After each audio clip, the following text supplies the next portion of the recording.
Le vendredi 13 octobre 1307. À Paris, l'aube se lève sur une ville encore endormie. Dans les rues étroites qui serpentent autour du Temple, cette forteresse au cœur de la capitale, plus imposante que le palais royal, rien ne laisse présager ce qui va se passer dans les prochaines heures. Les rideaux sont tirés, les chiens dorment, les marchands n'ont pas encore ouvert leurs étals. Et puis, d'un seul coup, la ville se réveille en enfer. Des milliers de soldats royaux surgissent de partout. Ils enfoncent les portes des commanderies, saisissent des hommes dans leurs lits, dans leurs cellules, à la table du petit déjeuner. En l'espace d'une seule journée, plus de 500 chevaliers sont arrêtés simultanément sur tout le territoire français. Plus de 500, en une seule journée, sans qu'un seul coup d'épée ne soit échangé. Voilà ce que personne ne comprend encore aujourd'hui. Ces hommes étaient les guerriers les plus redoutables d'Europe. Ils avaient tenu tête aux armées de Saladin. Ils avaient combattu jusqu'au dernier souffle dans les ruines fumantes d'Acre. Et ce matin-là, ils se sont laissés arrêter comme des agneaux. Pourquoi ? L'histoire officielle dit que le roi Philippe IV de France les a pris par surprise. Mais certains historiens avancent une toute autre lecture de cette nuit. Et ce qu'ils trouvent dans les archives est autrement plus troublant que la version officielle. Nous y reviendrons. Ce qui est certain, c'est que ce vendredi-là a changé le monde. L'Ordre du Temple, la plus puissante organisation non étatique de l'histoire médiévale, a cessé d'exister en moins de 24 heures. Et les questions que cette nuit a laissées derrière elle hantent encore les historiens 7 siècles plus tard. Où sont passés les trésors ? Qui a été prévenu ? Et pourquoi le dernier grand maître, brûlé vif 7 ans plus tard, a-t-il lancé une malédiction si précise qu'elle semble s'être réalisée avec une exactitude presque surnaturelle ? Avant de répondre à tout ça, il faut revenir en arrière, bien en arrière. Parce que pour comprendre comment un ordre aussi puissant a pu tomber aussi vite, il faut comprendre ce qu'il était réellement. Et croyez-moi, ce que vous savez des Templiers ne représente qu'une infime partie de la vérité. Si cette histoire vous fascine autant qu'elle me fascine, abonnez-vous à cette chaîne et laissez un like, ça m'aide énormément à continuer ce travail. Et dites-moi dans les commentaires, d'où regardez-vous cette vidéo ? Je suis toujours curieux de savoir depuis quel coin du monde on se plonge ensemble dans ces récits. On commence. Nous sommes en l'an 1119. Jérusalem vient d'être arrachée aux musulmans 20 ans plus tôt par la première croisade. Le royaume chrétien d'Orient tient encore, mais à quel prix ? Les routes de Palestine sont des coupe-gorge. Les pèlerins qui veulent rejoindre les lieux saints depuis le port de Jaffa jusqu'au mur de Jérusalem traversent des collines infestées de brigands. Chaque semaine, des dizaines de voyageurs, hommes, femmes, enfants, sont massacrés, dépouillés, laissés pour morts dans la poussière. C'est dans ce chaos qu'un homme se lève. Il s'appelle Hugues de Pint. Un chevalier bourguignon, pas particulièrement riche, pas particulièrement célèbre, mais avec une idée fixe. Créer une fraternité de guerriers moines capables de protéger les pèlerins. Il rassemble 8 compagnons, 9 hommes en tout. 9 chevaliers pour sécuriser des centaines de kilomètres de route dans un pays en guerre. Cela semble absurde. Et pourtant, le roi de Jérusalem, Baudouin II, les accueille et leur donne un logement extraordinaire. Une aile de son palais, bâtie sur les ruines de ce que les croisés croient être l'ancien temple de Salomon. D'où le nom, les pauvres chevaliers du Christ et du temple de Salomon.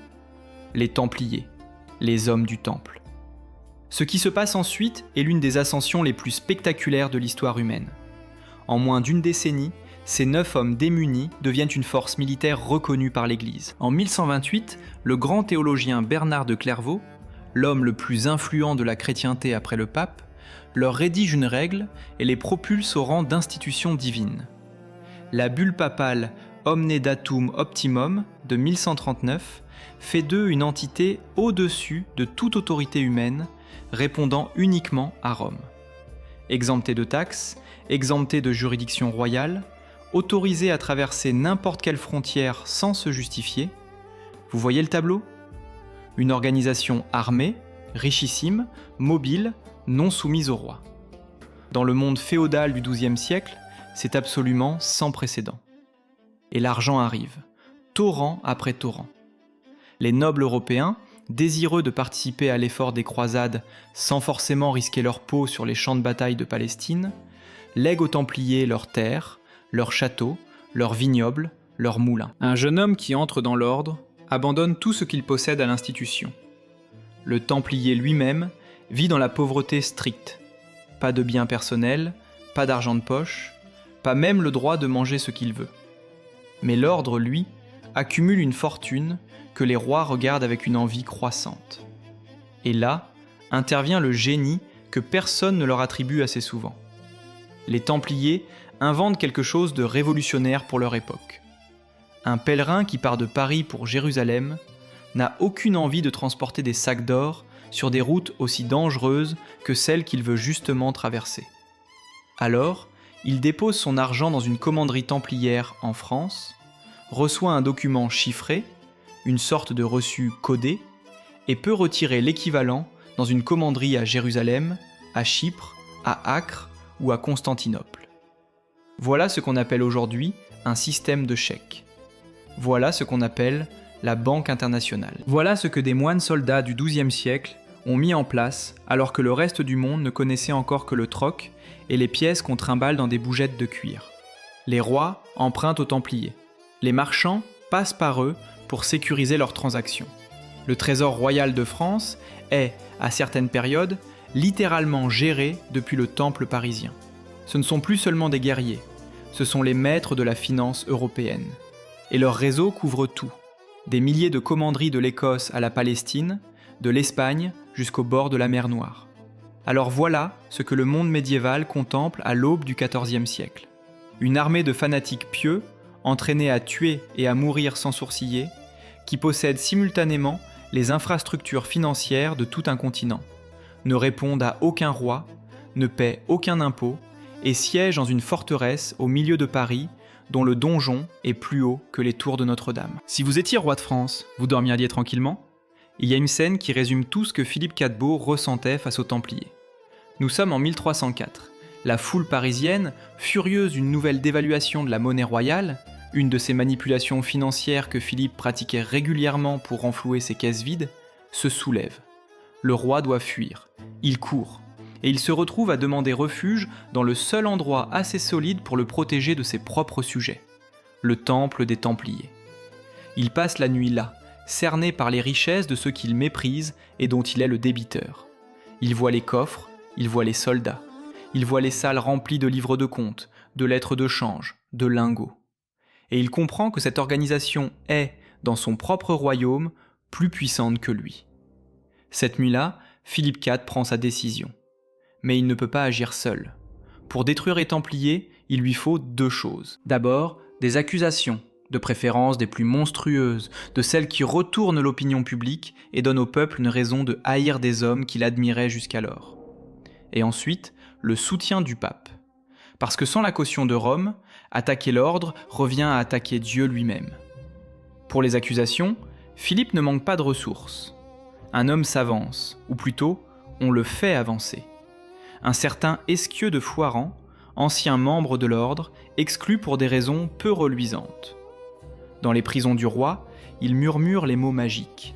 Les Templiers nient le Christ. Ils crachent sur la croix. Ils adorent une tête diabolique qu'ils appellent Baphomet. Ils pratiquent des rites obscènes. Des choses suffisamment horrifiantes pour qu'aucun chrétien ne puisse les défendre. Pour le pape, c'est plus délicat. Mais Philippe a de la chance. Ou plutôt, il l'a fabriqué. 5 ans plus tôt, il a orchestré une crise sans précédent en faisant humilier le pape Boniface VIII au point que le vieillard en est mort de saisissement. Son successeur, Benoît XI, est mort mystérieusement en quelques mois. La rumeur parle de poison, mais rien n'a jamais été prouvé. Et en 1305, Philippe IV a fait élire sur le trône pontifical un gascon malléable, l'archevêque de Bordeaux, Bertrand de Gaux, qui devient Clément V. Un pape français. Un pape qui doit tout à Philippe. Un pape qui ira s'installer non plus à Rome, mais à Avignon, en terre de France, où il restera sous la tutelle du roi comme un oiseau en cage. Voilà les deux armes que Philippe forge pendant 2 longues années, avec une patience froide, méthodique. Pendant ce temps, le grand maître de l'ordre, Jacques de Molay, est à Chypre. Il reçoit des lettres cordiales du roi et du pape qui l'invitent à Paris pour discuter d'un nouveau projet de croisade. De Molay ne se méfie pas. C'est un soldat, pas un courtisan. Il débarque en France avec ses dignitaires, ses archives, sa confiance. Et c'est précisément cette confiance qui va le tuer. Car pendant que De Molay prépare ses mémoires sur la croisade, pendant qu'il dîne avec le roi et échange des politesses avec Clément V, les espions de Philippe sillonnent les commanderies, les agents royaux copient des listes, les prisons du royaume se vident de place pour de nouveaux prisonniers. Le plan a un nom que l'histoire n'a pas retenu, mais que les historiens modernes comparent, sans exagérer, aux grandes opérations policières du XXe siècle. Des ordres scellés sont remis à tous les baillis et sénéchaux du royaume, avec une instruction précise: ne pas les ouvrir avant l'aube du vendredi 13 octobre. Mais voilà où l'histoire officielle accroche sur un détail que personne n'a jamais vraiment expliqué. Si l'opération était censée prendre les Templiers totalement par surprise, pourquoi Jacques de Molay, dans les jours qui précèdent son arrestation, convoque-t-il une réunion d'urgence ? Pourquoi fait-il brûler des documents ? Pourquoi un coursier quitte-t-il Paris à cheval en pleine nuit, portant des instructions chiffrées vers les ports de l'Atlantique ? Et pourquoi, le soir du 12 octobre, 18 galères qui mouillent dans le port de La Rochelle lèvent-elles l'ancre dans l'obscurité pour disparaître en pleine mer, sans laisser la moindre trace de leur destination ni de leur cargaison ? Ce n'est pas une légende. C'est attesté. Le prévôt royal envoyé au port le lendemain matin ne trouve que des amarres vides et l'eau sombre de l'Atlantique. Alors les Templiers savaient, certains savaient, et quelqu'un, quelque part, a pris des décisions avant que les portes n'enfoncent. Qui ? Qu'ont-ils emporté ? Où sont-ils allés ? Ces questions n'ont jamais reçu de réponse. Et c'est précisément pour cette raison que les soldats du roi, quand ils investissent enfin le temple le vendredi matin, trouvent les coffres du trésor vides et les archives de l'ordre réduites en cendres. Philippe IV s'attendait à la richesse du monde. Il ne trouve que des murs de pierre froide et des braises encore tièdes.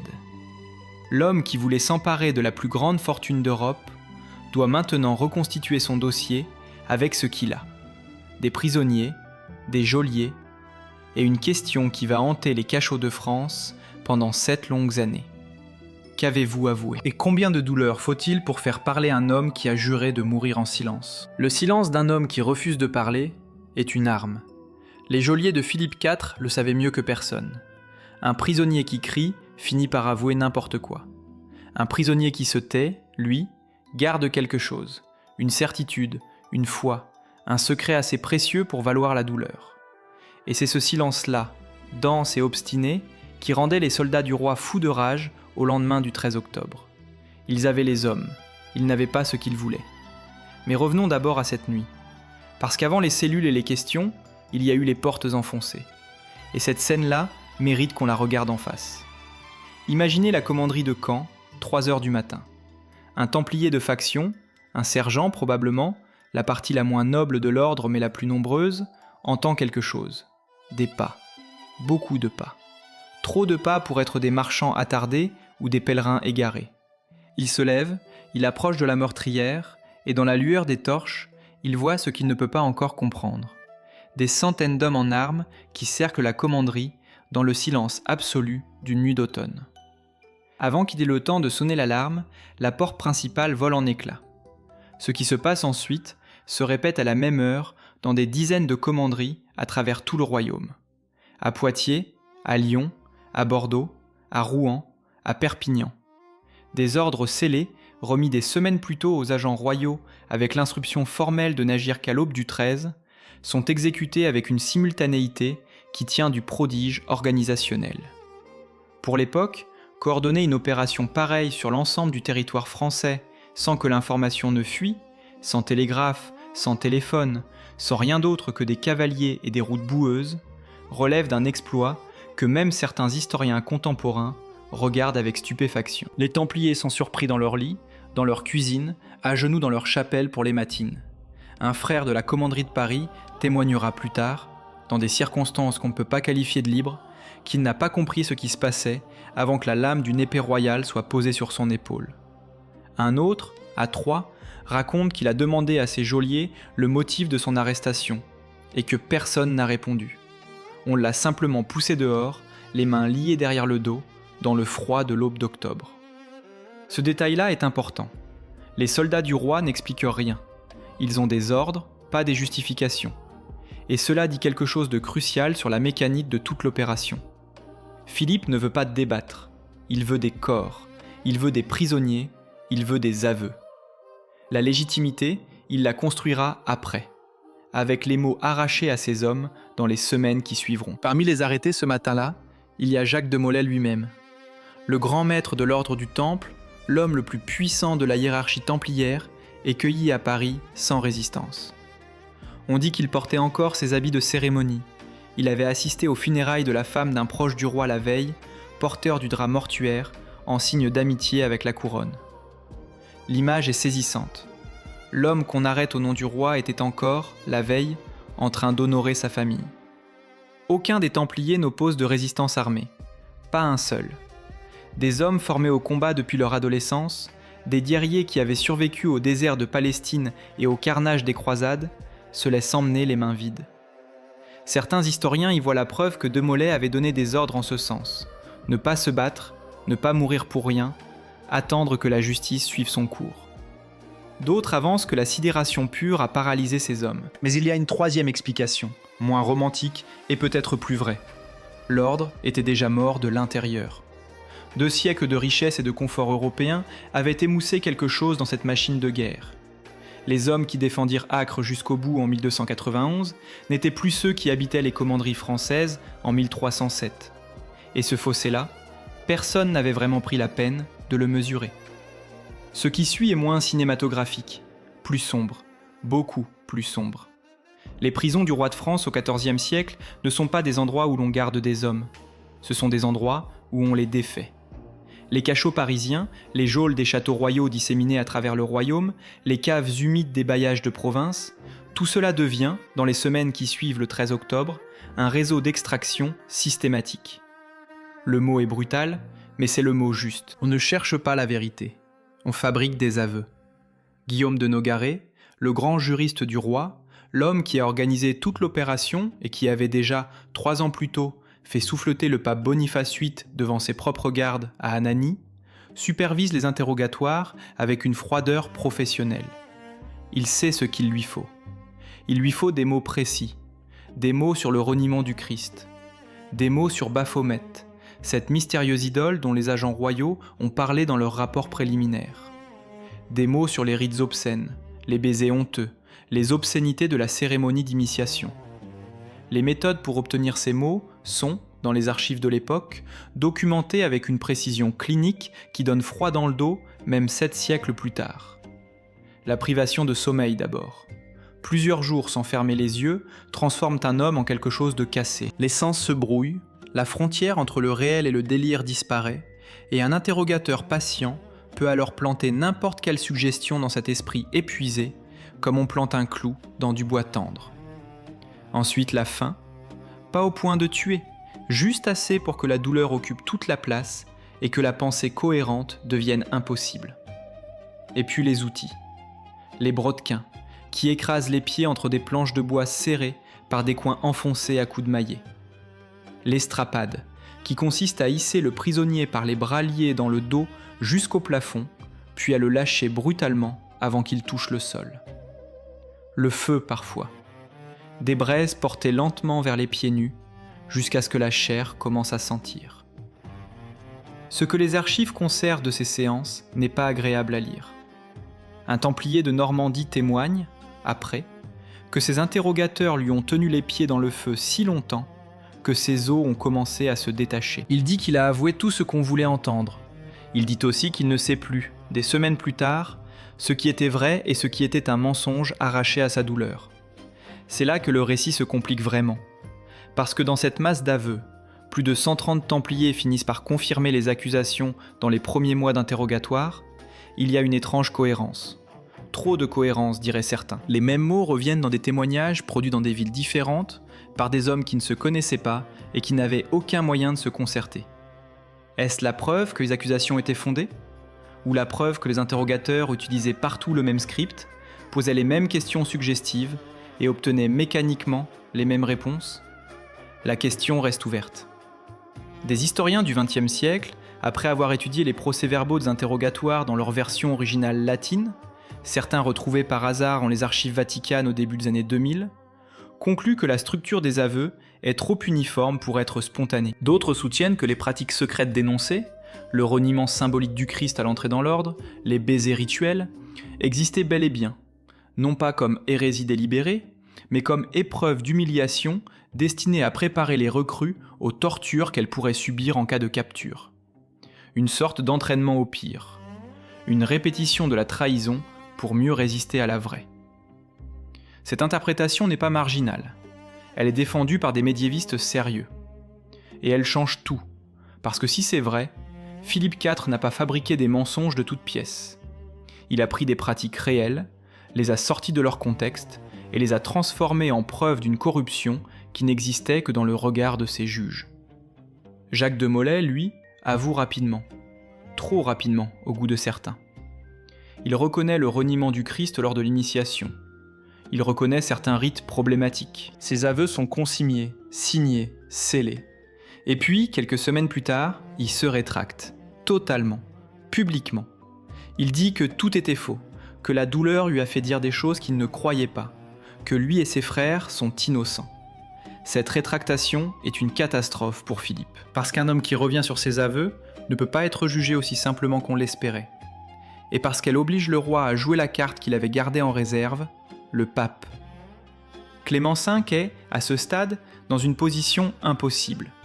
Il est pape. Les Templiers relèvent canoniquement de son autorité directe. En théorie, personne ne devrait pouvoir les arrêter sans son accord, les interroger sans ses représentants, les juger sans ses tribunaux.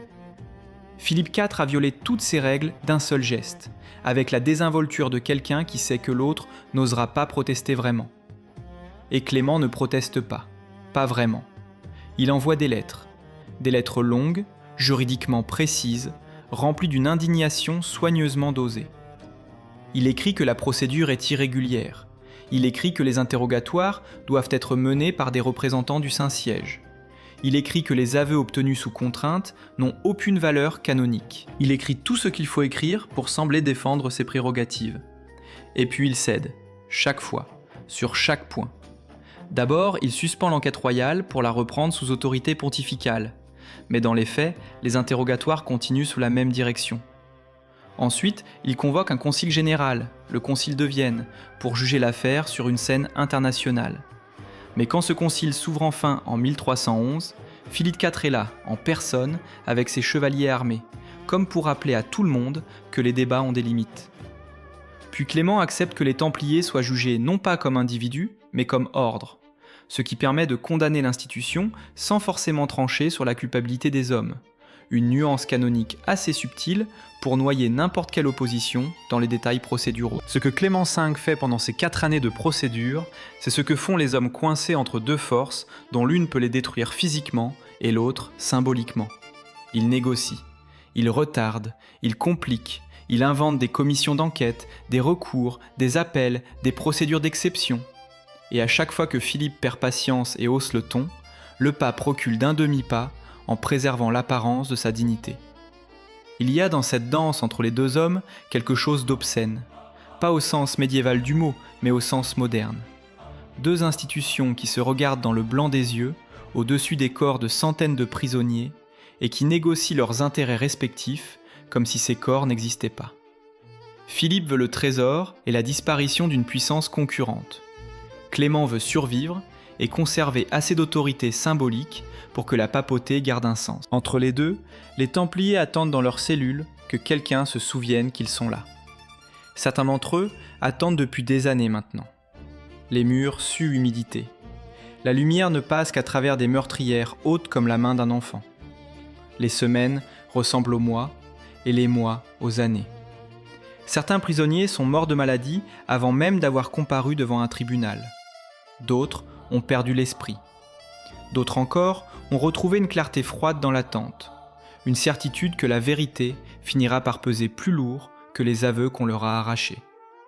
Jacques de Molay est de ceux-là. Dans sa cellule, l'homme qui a renoncé à sa rétractation pour la remettre en avant sait exactement ce qu'il attend. Un hérétique relapse, c'est-à-dire quelqu'un qui a avoué puis rétracté ses aveux, ne peut attendre qu'une seule chose de l'Église médiévale. La grâce n'est pas sur la table, la négociation non plus. La mort, elle, est certaine. Et pourtant, quand on lit les rares témoignages de cette période de détention, De Molay ne semble pas brisé.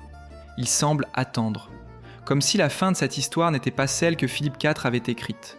Comme si, dans le silence de sa cellule, le vieux grand maître calculait encore. Comme si les mots qu'il avait préparés pour le moment de sa mort étaient plus dangereux que n'importe quelle armée. Ce qu'il dira en montant sur le bûcher, ce soir de mars 1314, sur l'île de la Cité devant les tours de Notre-Dame, va résonner pendant 7 siècles. Et la liste des noms qu'il citera dans sa malédiction, et ce qui leur arrivera dans les mois qui suivront, transforme cette exécution en une scène que même les historiens les plus rationnels peinent à raconter sans un frisson qui ne doit rien à la superstition. Les mots qu'on dit en sachant qu'on va mourir ne ressemblent à aucun autre mot. Ils ont un poids différent, une densité particulière. Quand un homme sait que sa voix ne portera plus après ce moment-là, chaque syllabe devient une décision. Ce qu'il choisit de dire, ce qu'il choisit de taire, et surtout ce qu'il choisit de lancer dans le monde comme une pierre dans un lac, en sachant qu'il ne verra jamais les cercles s'élargir.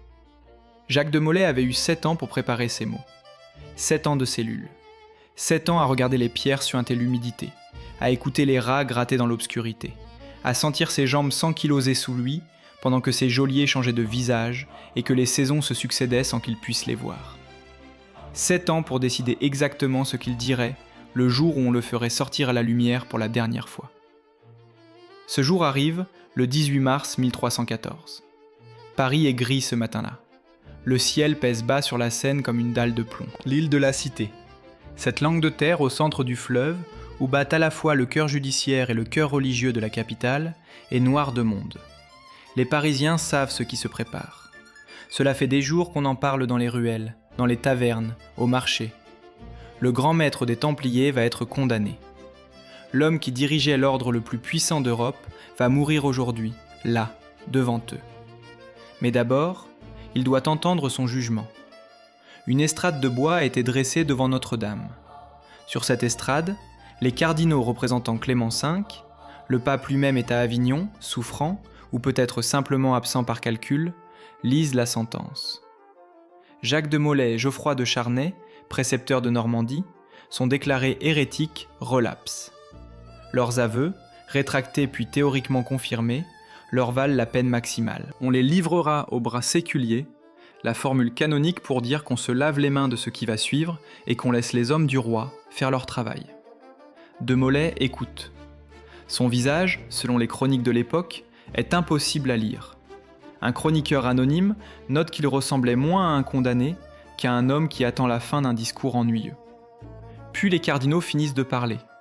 Et à ce moment-là, à ce moment précis, alors que les gardes s'approchent pour le saisir, Jacques de Molay lève la main. Il demande à parler. Ce qui se passe ensuite prend tout le monde par surprise. Non pas parce que personne ne s'attendait à une protestation d'innocence, les condamnés en font souvent. Mais ce que dit de Molay n'est pas une protestation. Ce n'est pas une supplication. Ce n'est même pas une déclaration de foi. C'est une révocation totale, publique. Devant les cardinaux, devant la foule, devant les sergents du roi qui attendent derrière lui avec leurs torches, il dit que l'ordre du Temple est innocent. Il dit que les accusations sont des mensonges, fabriqués par la cupidité et la trahison. Il dit que les aveux qu'on lui a arrachés dans l'obscurité des cachots sont nuls et sans valeur, que personne ne signe la vérité quand il a les pieds dans le feu. Il dit que si quelqu'un dans cette affaire a commis un crime, c'est ceux qui ont torturé des hommes d'honneur pour leur faire cracher des mots qui n'appartenaient pas à leur âme. La foule retient son souffle. Geoffroy de Charnay à côté de lui reprend les mêmes mots. Même rétractation, même voix ferme. 2 vieillards brisés par des années de captivité, et pourtant quelque chose dans leur posture ce matin-là fait que la foule ne voit pas des vaincus. Elle voit autre chose. Un refus. Une dignité intacte là où tout aurait dû être détruit depuis longtemps. Les cardinaux se regardent désorientés. Un hérétique relapse qui se rétracte publiquement au moment de la sentence est un problème théologique et juridique de première ampleur. On ne peut pas simplement continuer comme si de rien n'était. Mais on ne peut pas non plus revenir en arrière. Le roi attend, la foule attend, le bûcher attend. La décision est prise dans l'après-midi, après concertation précipitée. De Molay et de Charnay brûleront le soir même. Le soir même. Pas demain, pas après une nouvelle délibération. Il faut que cela soit fait avant que la rétractation publique ait le temps de faire trop de bruit dans les rues. Le bûcher est dressé sur l'îlot Juif, un petit îlot en aval de l'île de la Cité, dans le bras gauche de la Seine. C'est un endroit à l'écart, légèrement caché par la géographie du fleuve, comme si on avait voulu que les flammes soient moins visibles depuis les rives. Mais Paris est une petite ville, et les fumées montent haut dans le ciel d'hiver. On y conduit les deux hommes en fin d'après-midi. Le soleil commence à décliner sur la Seine quand les bourreaux attachent de mollets au poteau. Le bois est empilé serré autour de ses chevilles, de ses genoux, de sa taille. La technique du bûcher médiéval n'est pas conçue pour tuer vite. Elle est conçue pour que le condamné ait le temps de se repentir, ou du moins de crier assez longtemps pour convaincre les spectateurs qu'il souffre à la mesure de ses péchés. Mais De Molay ne crie pas. Selon plusieurs témoins, dont les récits ont été compilés et comparés par des historiens du XIXe siècle qui ne cherchaient pas à fabriquer une légende, le vieux grand maître garde les yeux ouverts quand les flammes commencent à lécher le bois. Il tourne la tête. Il regarde dans la direction de Notre-Dame, dont les tours dominent le fleuve depuis l'autre île. Et il parle. Sa voix porte dans le froid du soir, sur l'eau calme de la Seine. Les mots qu'il dit en ce moment sont retranscrits différemment selon les chroniques, avec des variations dans la forme mais pas dans le fond. Ce qu'il dit, dans sa substance, ressemble à ceci. Dieu sait que nous mourrons à tort. Et ceux qui nous ont condamnés à tort vont en payer le prix. Je les cite devant le tribunal de Dieu. Clément, Philippe, avant la fin de l'année, vous me rejoindrez. 2 noms, une échéance, et les flammes qui montent. Il y a des scènes dans l'histoire qui ont une texture particulière. Un grain qui dépasse le fait brut et installe une gêne dans l'esprit de quiconque les examine de près. Ce n'est pas de la magie, ce n'est pas du surnaturel. C'est la coïncidence qui refuse d'être une coïncidence, et qui laisse les historiens les plus rigoureux dans un silence inhabituellement prudent. Dans les 33 jours qui suivent l'exécution de Jacques de Molay, Clément V tombe gravement malade. Une affection intestinale, dit la version officielle, un cancer du côlon, pensent les médecins modernes qui ont étudié les descriptions des symptômes. Quoi qu'il en soit, le pape qui a présidé à la destruction de l'ordre du Temple, l'homme qui a signé sa dissolution formelle au Concile de Vienne 3 ans plus tôt, meurt à Roquemaure dans des douleurs considérables, moins de 5 semaines après le bûcher de l'îlot Juif. 33 jours. Pas une année. 33 jours. Le comte pour Philippe IV prend un peu plus de temps, mais il reste dans les limites de l'année annoncée sur les rives de la Seine.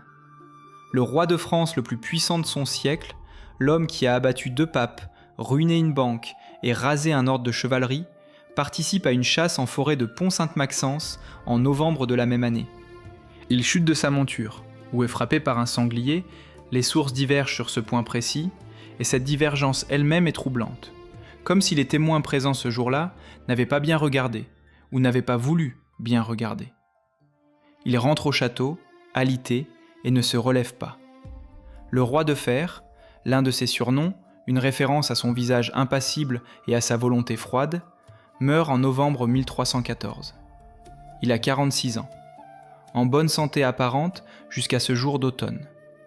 Dans les années qui suivent, ses 3 fils montent sur le trône l'un après l'autre. Louis X, Philippe V, Charles IV, 3 rois en moins de 15 ans, et une lignée capétienne directe qui s'éteint sans laisser de successeur mâle capable de régner, alors qu'elle régnait sans interruption depuis plus de 3 siècles. Louis X laisse bien un fils, Jean Ier, mais l'enfant ne survit que 5 jours après sa naissance, 5 jours, à peine le temps d'un battement de cœur dans l'histoire. Philippe V et Charles IV meurent sans héritier mâle. La France entre dans la crise dynastique qui conduira à la guerre de 100 ans.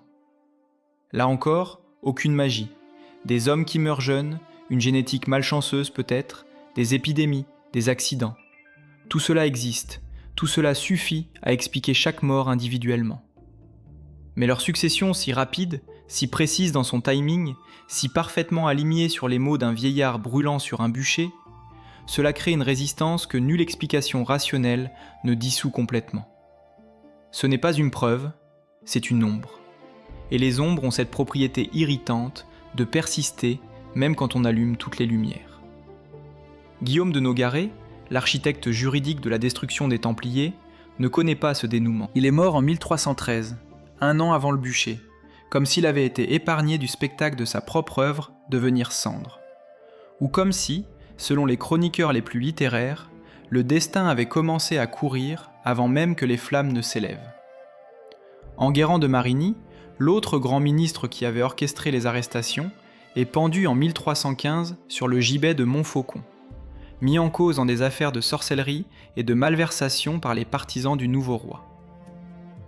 Persécuteur de sorciers, mort accusé de sorcellerie. Il y a là une ironie que les contemporains n'ont pas manqué de relever.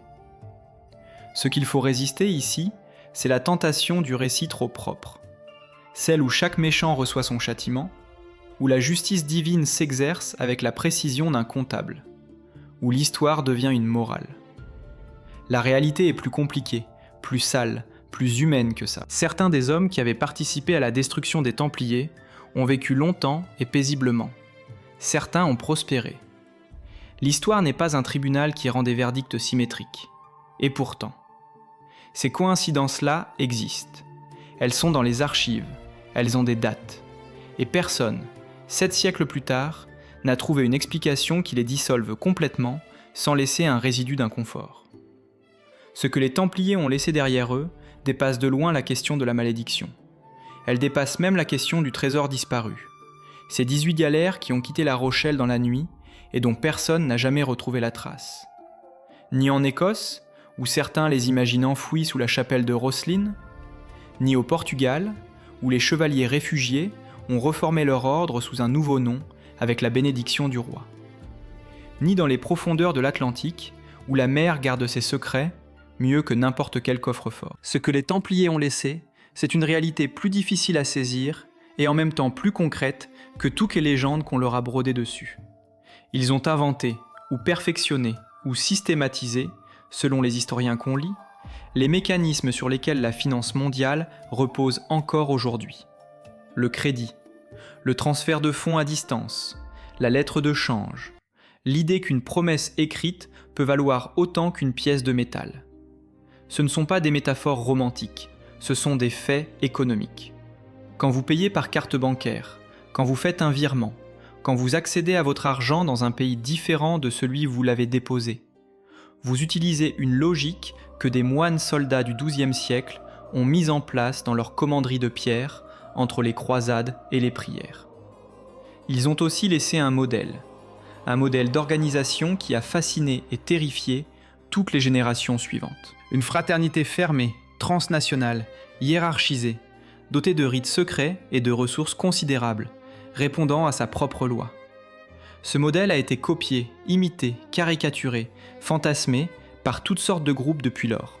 Des francs-maçons qui se réclament explicitement de leur héritage, jusqu'aux ordres chevaleresques d'opérette qui parsèment les clubs privés du monde occidental, en passant par les sociétés secrètes du XIXe siècle qui voyaient dans les Templiers le prototype de toute résistance à l'autorité établie. La fascination ne s'explique pas seulement par le mystère. Elle s'explique par une question que leur histoire pose avec une brutalité rare. Jusqu'où une institution peut-elle devenir trop puissante pour être tolérée ? Les Templiers n'ont pas été détruits parce qu'ils étaient corrompus. Si la corruption suffisait à détruire une institution, l'Église catholique n'aurait pas survécu au XIVe siècle. Ils ont été détruits parce qu'ils étaient puissants et indépendants simultanément, parce qu'ils possédaient des ressources que les États ne contrôlaient pas, parce qu'ils circulaient librement à travers des frontières que les rois prétendaient souveraines, parce qu'ils détenaient des secrets, financiers, diplomatiques, peut-être autres, que leur destruction était censée enfouir définitivement. Et voilà ce qui fait de cette histoire un miroir tendu vers notre époque. La mécanique qui a broyé les Templiers n'a pas vieilli d'un jour. L'État qui élimine ce qu'il ne peut pas contrôler. Le pouvoir religieux qui bénit ce que le pouvoir politique a déjà décidé. Le procès habillé en justice alors qu'il n'est que règlement de compte. La propagande qui précède l'arrestation pour que l'opinion publique soit déjà convaincue avant même que les portes n'enfoncent. Ce n'est pas du Moyen-Âge, c'est du quotidien. Philippe IV a gagné, dans un sens. L'ordre du Temple a cessé d'exister. Les commanderies ont été redistribuées. Les hommes sont morts ou dispersés. Le nom a été interdit. Mais le trésor n'a jamais été retrouvé. Les galères n'ont jamais été localisées. Les archives brûlées n'ont pas restitué leurs secrets. Et Jacques de Molay, dont le roi voulait effacer jusqu'au souvenir, est le seul nom de cette affaire que tout le monde connaît encore aujourd'hui. Philippe, Clément, Nogaret, de Molay. L'histoire a cette façon étrange de distribuer la mémoire en dehors des plans de ceux qui pensaient la contrôler. Les puissants construisent des monuments à eux-mêmes, et ce sont parfois leurs victimes qui deviennent les monuments. Le bûcher de l'îlot juif s'est éteint dans la nuit du 18 mars 1314. Les cendres ont été recueillies, par qui? Les archives ne le disent pas clairement, ce qui est lui-même un mystère, et certaines traditions affirment qu'elles ont été dispersées dans la Seine pour empêcher que quiconque en fasse des reliques.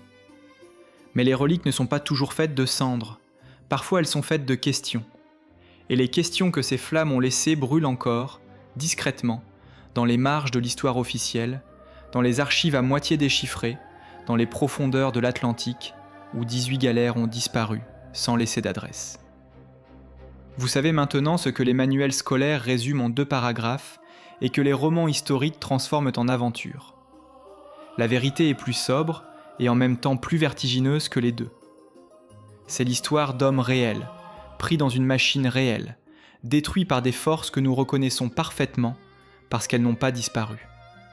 La cupidité des États, la complicité des églises, le silence des témoins, et quelque part, dans les cendres, la question qui ne veut pas mourir.